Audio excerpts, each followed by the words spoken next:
Welcome back, family. Welcome to the Purpose and Destiny Project.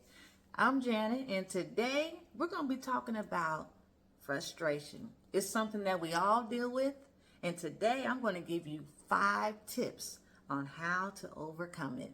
You know that feeling when you're doing everything right and you're giving your best effort and things still aren't moving like you had hoped? Whether it's in your career, your relationships, or even your personal goals. Frustration can creep in and make you feel stuck. But there's good news. Frustration does not have to control you. You can overcome it. And today I'm going to share a few practical ways to do just that. All right. Number 1, recognize it without letting it rule you. The first step in overcoming frustration is 1, to acknowledge it, but not to let it take over your mindset. It's okay to say, yes, I am frustrated. That is an honest statement. But what is not okay is staying there.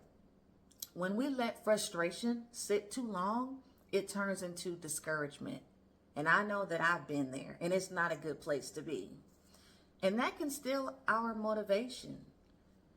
So when you start feeling that tension build up, pause for a second and ask yourself, what's really bothering me right now?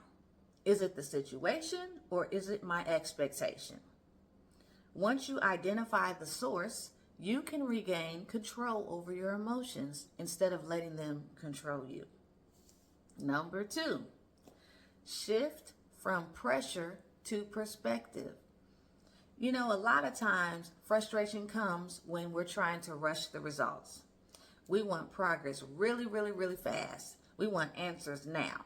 And the outcomes, we want it to happen on our timeline, but that is not always possible. Life doesn't work that way. Sometimes they take a little longer than we have expected. Instead of focusing on what's not working, shift your perspective and ask yourself, what is this moment trying to teach me? What strength am I gaining through this process?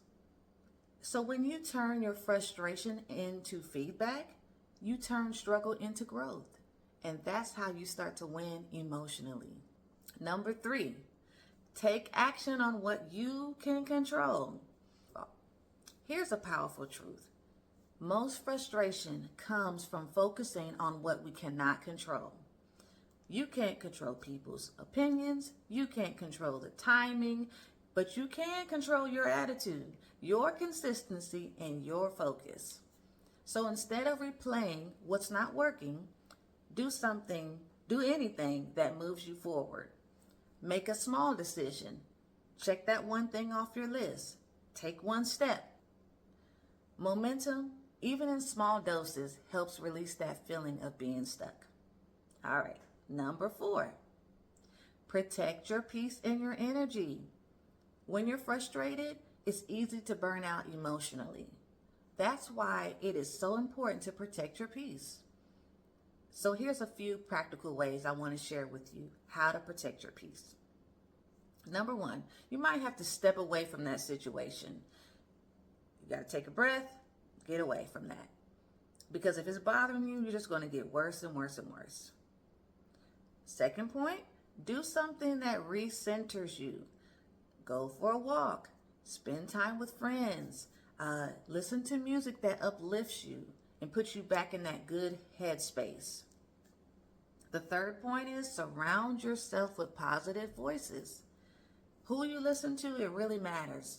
Stay around people who remind you of your potential and not your problems.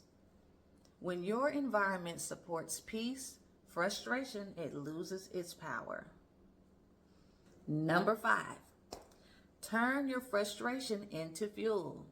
Here's the truth that I really want you all to take away. Frustration, it can be fuel.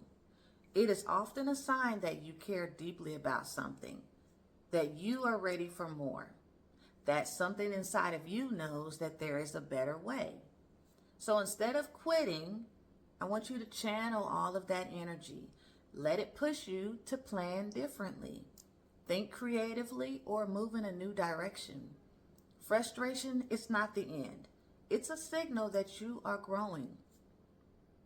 All right, so in my closing, the next time that frustration shows up, don't let it drain you.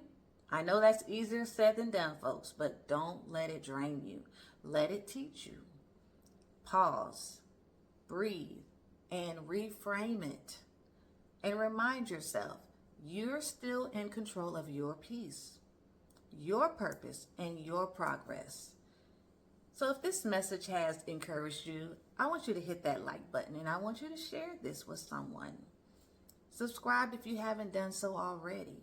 I am so glad that you're here joining me on this purpose and destiny journey. And as always, we're going to be walking out our purpose and living out our destiny every single day. I'm Janet. I'll see you next time. Bye.